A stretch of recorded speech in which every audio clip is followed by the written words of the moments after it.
ಕರ್ನಾಟಕದಲ್ಲಿ ಮುಖ್ಯಮಂತ್ರಿ ಸ್ಥಾನಕ್ಕೆ ರಾಜ್ಯದಲ್ಲಿ ಮತ್ತೆ ಸರ್ಕಸ್ ಶುರುವಾಗಿದೆಯಾ?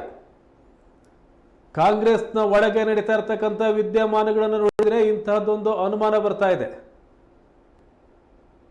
ಮುಖ್ಯಮಂತ್ರಿ ಸಿದ್ದರಾಮಯ್ಯ ಅವರು ಆ ಸ್ಥಾನಕ್ಕೆ ಬಂದು 2.5 ವರ್ಷ ನವೆಂಬರ್ 19ಕ್ಕೆ ಭರ್ತಿ ಆಗುತ್ತೆ. 2025 ನವೆಂಬರ್ 19ಕ್ಕೆ 2.5 ವರ್ಷ ಆಗುತ್ತೆ. ಈ ಹಿನ್ನೆಲೆಯಲ್ಲಿ ಏನಾದರೂ ಕರ್ನಾಟಕದಲ್ಲಿ ಡಿನ್ನರ್ ಮೀಟಿಂಗ್ಗಳು ನಡೀತಾ ಇದ್ದಾವ?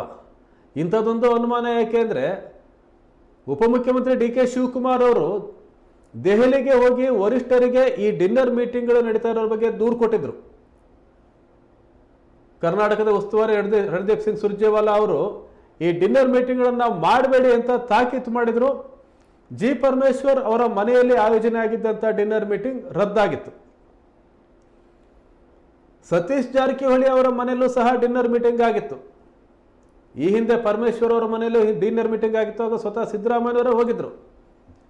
ಈ ಥರ ಡಿನ್ನರ್ ಮೀಟಿಂಗ್ಗಳು ನಡೀತಾ ಇರೋದು ಮುಖ್ಯಮಂತ್ರಿ ಸ್ಥಾನದ ಮೇಲೆ ಕಣ್ಣಿಟ್ಟು ನಡೀತಾ ಇರತಕ್ಕಂಥ ಚಟುವಟಿಕೆಯ ಅನ್ನುವಂಥ ಚರ್ಚೆ ಈಗ ರಾಜಕೀಯ ಮೊಗಸಾಲೆಯಲ್ಲಿ ಆರಂಭವಾಗಿದೆ. ಕರ್ನಾಟಕದಲ್ಲಿ ಕಾಂಗ್ರೆಸ್ ಸರ್ಕಾರ ಅಧಿಕಾರಕ್ಕೆ ಬಂದಾಗ ಪವರ್ ಶೇರಿಂಗ್ ವಿಷಯ ಬಹಳ ತೀವ್ರವಾಗಿ ಚರ್ಚೆಯಲ್ಲಿತ್ತು. ಆಗ ಕೆಪಿಸಿಸಿ ಅಧ್ಯಕ್ಷರಾಗಿದ್ದವರು ಡಿ ಕೆ ಶಿವಕುಮಾರ್, ಈಗಲೂ ಅವರೇ ಅಧ್ಯಕ್ಷರು. ಸಿದ್ದರಾಮಯ್ಯ ಅವರು ಸಹ ಒಬ್ಬ ಪ್ರಭಾವಿ. ಹಾಗಾಗಿ ಮುಖ್ಯಮಂತ್ರಿ ಸ್ಥಾನ ಯಾರಿಗೆ ಅನ್ನೋ ವಿಷಯದಲ್ಲಿ ತೀವ್ರವಾದ ಪೈಪೋಟಿ ನಡೆದಿತ್ತು. ಕಾಂಗ್ರೆಸ್ 136 ಸ್ಥಾನ ಗಳಿಸಿದ ಕ್ಷಣದಲ್ಲೇ ಮುಖ್ಯಮಂತ್ರಿ ಆಯ್ಕೆ ಆಗಲಿಲ್ಲ. ಆವಾಗ ಹಲವು ದಿನಗಳ ಕಾಲ, ಹಲವು ಗಂಟೆಗಳ ಕಾಲ ಚರ್ಚೆ ನಡೆದು ಕೊನೆಗೆ ಸಿದ್ದರಾಮಯ್ಯ ಅವರು ಮುಖ್ಯಮಂತ್ರಿ ಅಂತೇಳಿ ವರಿಷ್ಠರು ಘೋಷಣೆ ಮಾಡಿದರು. ಆ ಸಂದರ್ಭದಲ್ಲಿ ಪವರ್ ಶೇರಿಂಗ್ ಬಗ್ಗೆ ಒಂದು ಒಪ್ಪಂದ ಆಗಿತ್ತ? ಅವತ್ತಿನಿಂದ ಇವತ್ತಿನವರೆಗೂ ಇರ್ತಕ್ಕಂಥ ಅನುಮಾನ ಇದೆ. ಆದರೆ ಇದನ್ನ ಕಾಂಗ್ರೆಸ್ನ ಯಾವ ನಾಯಕರು ಸಹ ಸ್ಪಷ್ಟವಾಗಿ ಅಧಿಕೃತವಾಗಿ ಹೇಳಿಲ್ಲ. ಆದರೆ ಕಾಂಗ್ರೆಸ್ನಲ್ಲಿ ನಡೀತಾ ಇರತಕ್ಕಂಥ ಚಟುವಟಿಕೆಗಳು ಅದನ್ನು ಪುಷ್ಟೀಕರಿಸ್ತಾ ಇವೆ. ಮುಖ್ಯಮಂತ್ರಿ ಸಿದ್ದರಾಮಯ್ಯ ಅವರ ಬೆಂಬಲಿಗರು ಹಲವು ಡಿನ್ನರ್ ಮೀಟಿಂಗ್ಗಳನ್ನು ಆಯೋಜನೆ ಮಾಡಿದರು. ಅವರ ಆಪ್ತರು ಸಭೆ ಸೇರಿದರು. ಅಲ್ಲಿ ಮುಖ್ಯಮಂತ್ರಿ ಸ್ಥಾನ ಬದಲಾಗೇ ಆಗುತ್ತೆ ಅಂತ ಅಂದರೆ, ಪವರ್ ಶೇರಿಂಗ್ ಆಗೋದು ಗ್ಯಾರಂಟಿ ಅಂತ ಆದರೆ, ಕಾಂಗ್ರೆಸ್ ಗೆದ್ದಾಗ್ಲೇ ಇಂಥದ್ದೊಂದು ತೀರ್ಮಾನ ಆಗಿತ್ತು ಅಂತ ಆದರೆ ಯಾರು ಮುಖ್ಯಮಂತ್ರಿ ಆಗ್ತಾರೆ ಅನ್ನುವಂಥದ್ದು ಬಹಳ ಮುಖ್ಯವಾದ ವಿಷಯ ಆಗುತ್ತೆ.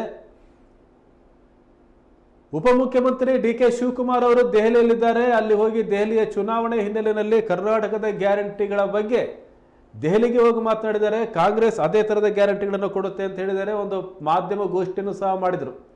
ಇದರ ಜೊತೆಗೆ ವರಿಷ್ಠರನ್ನು ಸಹ ಭೇಟಿ ಮಾಡಿದ್ದಾರೆ ಅವರು. ಅಲ್ಲಿ ಏನು ಚರ್ಚೆ ನಡೆದಿರಬಹುದು? ಮತ್ತೊಂದು ಅಂಶ, ಸತೀಶ್ ಜಾರಕಿಹೊಳಿ ಅವರ ನಿವಾಸದಲ್ಲಿ ಡಿನ್ನರ್ ಮೀಟಿಂಗ್ ಆಗಿದೆ. ಹಲವು ಸಚಿವರು, ಶಾಸಕರು ಭಾಗಿಯಾಗಿದ್ದಾರೆ. ಅಲ್ಲಿ ಏನು ಚರ್ಚೆ ನಡೆದಿದೆ? ಡಿ ಕೆ ಶಿವಕುಮಾರ್ ಅವರು ಸಹ ಕೆಪಿಸಿಸಿ ಅಧ್ಯಕ್ಷರಾಗಿ ಬಹಳ ವರ್ಷಗಳಾಗಿದೆ. ಆ ಸ್ಥಾನವು ತೆರವಾಗಬೇಕಾಗತ್ತೆ. ಎರಡು ರೀತಿಯಲ್ಲಿ ತೆರವಾಗಬಹುದು. ಅದು ಒಂದು, ಅವರ ಅವಧಿ ಆಗಿರೋದ್ರಿಂದ ಮುಂದುವರಿಸಬೇಕು ಅಥವಾ ರಿಪ್ಲೇಸ್ ಮಾಡಬೇಕು. ಅವರನ್ನ ಬದಲಾಯಿಸ್ತಾರೆ ಅಂತಂದ್ರೆ ಡಿ ಕೆ ಶಿವಕುಮಾರ್ ಅದಕ್ಕೆ ಒಪ್ತಾರ? ಬದಲಾಯಿಸ್ತಾರೆ ಅಂತಾನೆ ಆದರೆ ಯಾರು ಕೆಪಿಸಿಸಿ ಅಧ್ಯಕ್ಷರು? ಬಹಳ ಬಲವಾಗಿ ಕೇಳಿ ಬರ್ತಾರೆ ಹೆಸರು ಜಾರಕಿಹೊಳಿ ಅವರು, ಸತೀಶ್ ಜಾರಕಿಹೊಳಿ ಅವರದು.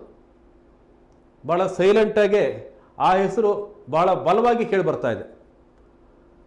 ಡಿ ಕೆ ಶಿವಕುಮಾರ್ ಅವರು ಕೆಪಿಸಿಸಿ ಅಧ್ಯಕ್ಷ ಸ್ಥಾನವನ್ನು ಬಿಟ್ಟುಕೊಡ್ತಾರೆ, ಕರ್ನಾಟಕ ರಾಜ್ಯ ಕಾಂಗ್ರೆಸ್ ಅಧ್ಯಕ್ಷ ಸ್ಥಾನವನ್ನು ಬಿಟ್ಟುಕೊಡ್ತಾರೆ ಅಂತಂದರೆ ಅವರಿಗೆ ಸಿಗಬಹುದಾದ ಇನ್ನೊಂದು ಸ್ಥಾನ ಯಾವುದು? ಮುಖ್ಯಮಂತ್ರಿ ಸ್ಥಾನವಾ? ಹಾಗಾದರೆ ಮುಖ್ಯಮಂತ್ರಿ ಸ್ಥಾನಕ್ಕೆ ಯಾರ್ಯಾರು ಪೈಪೋಟಿ ಮಾಡ್ತಾ ಇದ್ದಾರೆ?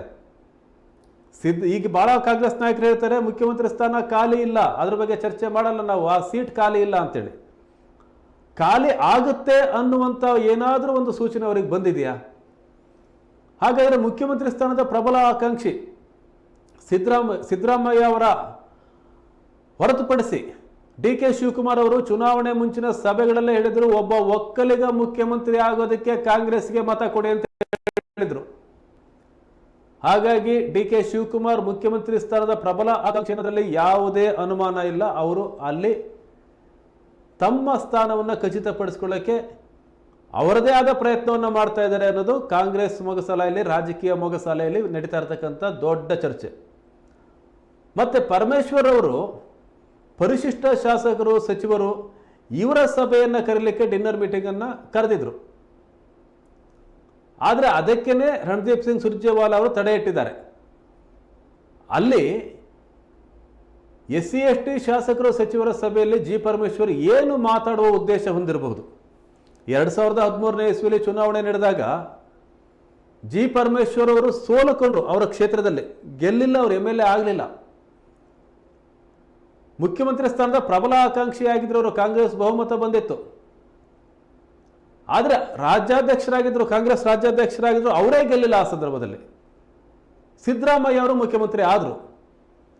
ಆಗ ಅವರಿಗೆ ಕೂದಲೆಳೆಯಲ್ಲಿ ಮುಖ್ಯಮಂತ್ರಿ ಸ್ಥಾನ ತಪ್ಪಿ ಹೋಗಿತ್ತು ಅಂತ ಭಾಳ ಚರ್ಚೆ ಆಗಿತ್ತು. ಈಗ 2.5 ವರ್ಷದ ನಂತರ ಮುಖ್ಯಮಂತ್ರಿ ಸ್ಥಾನ ತೆರವು ಆಗುತ್ತೆ ಅನ್ನೋದೇ ಆದರೆ ಪರಮೇಶ್ವರ್ ಅವರಿಗೆ ಮುಖ್ಯಮಂತ್ರಿ ಆಗುವ ಆಸೆ ಇಲ್ವಾ? ಯಾರಿಗೂ ಆಸೆ ಇರಲ್ಲ ಅಂತ ಹೇಳೋ ಕಾಲ ಅವರಿಗೆ ಇದ್ದೇ ಇರುತ್ತೆ. ಆದರೆ ಡಿನ್ನರ್ ಮೀಟಿಂಗ್ಗಳ ನೇತೃತ್ವವನ್ನು ಜಿ ಪರಮೇಶ್ವರ್ ಅವರು ಸಹ ವಹಿಸ್ಕೊಂಡಿರ್ತಾರೆ. ನೋಡಿದರೆ ಅವರೂ ಸಹ ಮುಖ್ಯಮಂತ್ರಿ ಸ್ಥಾನದ ಆಕಾಂಕ್ಷಿ. ಈ ಹಿನ್ನೆಲೆಯಲ್ಲಿ ಬಲವಾದ ಧ್ವನಿಯೊಂದು ವರಿಷ್ಠರಿಗೆ ಮುಟ್ಟಿಸಬೇಕು ಅನ್ನೋ ಕಾರಣಕ್ಕಾಗಿ ಸಭೆಯನ್ನು ಅವರು ಕರೆದಿದ್ದಾರೆ ಅನ್ನುವಂಥ ಭಾರಿ ಚರ್ಚೆ ನಡೀತಾ ಇದೆ. ಹಾಗಾದರೆ 2.5 ವರ್ಷದ ನಂತರ ಪವರ್ ಶೇರಿಂಗ್ ಆಗೇ ಆಗುತ್ತಾ? ಮುಖ್ಯಮಂತ್ರಿ ಸಿದ್ದರಾಮಯ್ಯ ಬದಲಾಗ್ತಾರೆ ಅಂತಂದರೆ ಯಾರು ಮುಖ್ಯಮಂತ್ರಿ ಆಗ್ತಾರೆ? ಬದಲಾವಣೆ ಮುಖ್ಯಮಂತ್ರಿ ಸ್ಥಾನಕ್ಕೆ ಮಾತ್ರ ಆಗುತ್ತಾ? KPCC ಅಧ್ಯಕ್ಷರ ಸ್ಥಾನಕ್ಕೂ ಆಗುತ್ತಾ? ಕಾಂಗ್ರೆಸ್ ಪಕ್ಷದಲ್ಲಂತೂ ಈಗ ಒಂದು ರೀತಿಯ ತಲ್ಲಣ ಚರ್ಚೆ ಶುರುವಾಗಿರೋದಂತೂ ಹೌದು. ಇನ್ನೊಂದು ವಿಷಯ, ಮುಖ್ಯಮಂತ್ರಿ ಸ್ಥಾನ ಬದಲಾಗುತ್ತೆ ಅನ್ನುವ ದಿಸೆಯಲ್ಲಿ ಹಲವು ಶಾಸಕರು ಸಚಿವರಾಗುವ ಉದ್ದೇಶದಿಂದ ಹೊಸ ಸಫಾರಿಯನ್ನು ಹೊಲಿಸ್ಕೋತಾ ಇದ್ದಾರೆ ಅನ್ನೋದು ಸಹ ಸುಳ್ಳಲ್ಲ. ಶಿವಮೊಗ್ಗ ಜಿಲ್ಲೆಯಲ್ಲೂ ಅಂತಹ ಶಾಸಕರಿದ್ದಾರೆ, ಕಾಂಗ್ರೆಸ್ ಶಾಸಕರು ಬೇರೆ ಕಡೆನೂ ಇದ್ದಾರೆ. ಒಂದು ರೀತಿಯಾದ ಪ್ರಬಲವಾದ ಸೂಚನೆ ಬಂದಿದೆ ಈ ಪವರ್ ಶೇರಿಂಗ್ ಬಗ್ಗೆ.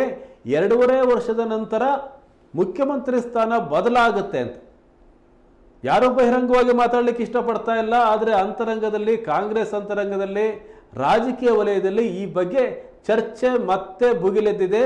ಈ ಡಿನ್ನರ್ ಮೀಟಿಂಗ್ಗಳನ್ನು ಕ್ಯಾನ್ಸಲ್ ಮಾಡಿರೋ ಹಿನ್ನೆಲೆಯಲ್ಲಿ ಮತ್ತೆ ಮುನ್ನೆಲೆಗೆ ಬಂದಿದೆ. TK ಶಿವಕುಮಾರ್ ಅವರು ದೆಹಲಿಯಲ್ಲಿರೋದು, ಸಿದ್ದರಾಮಯ್ಯ ಅವರ ಆಪ್ತರು ಕರ್ನಾಟಕದಲ್ಲಿ ಶಾಸಕರು, ಸಚಿವರನ್ನು ಒಟ್ಟುಗೂಡಿಸಿ ಸಭೆ ಮಾಡೋದು, ಜಿ ಪರಮೇಶ್ವರ್ ಅವರು ಸಹ ಸಭೆಗಳನ್ನು ಕರೆಯೋದು, ಶಾಸಕರಲ್ಲಿ ನಾನು ಸಚಿವನಾಗ್ತೇನೆ ಅಂತ ಹಲವು ಶಾಸಕರ ಮನಸ್ಸಿನಲ್ಲಿ ಆಸೆ ಉದ್ಭವ ಆಗಿರೋದು. ಮತ್ತು ಅದಕ್ಕೆ ಪರೋಕ್ಷವಾಗಿ ಕೇಂದ್ರದ ಮತ್ತು ರಾಜ್ಯದ ನಾಯಕರಿಂದ ಒಂದು ಬೆಂಬಲ ಸಿಕ್ಕಿರೋದು. ಈ ಎಲ್ಲ ಅಂಶಗಳನ್ನು ನೋಡಿದರೆ ಪವರ್ ಶೇರಿಂಗ್ ಅನ್ನೋದು ಸತ್ಯ ಅಂತಲೇ ಒಂದು ಧ್ವನಿ ಕೇಳಿಸ್ತಾ ಇದೆ. ನೋಡೋಣ, ಇನ್ನು ನವೆಂಬರ್ 19 ತುಂಬ ದಿನಗಳಿದೆ. 2025 ನವೆಂಬರ್ 19ಕ್ಕೆ 2.5 ವರ್ಷ ಆಗುತ್ತೆ. ಆ ಹಿನ್ನೆಲೆಯಲ್ಲಿ ಇನ್ನೂ ಏನೇನಾಗುತ್ತೆ, ಇನ್ನೂ ಸರಿಸುಮಾರು 9 ತಿಂಗಳು ಈ ಚರ್ಚೆ ನಡೀತಾನೆ ಇರುತ್ತೆ. ನೋಡೋಣ ಏನಾಗುತ್ತೆ.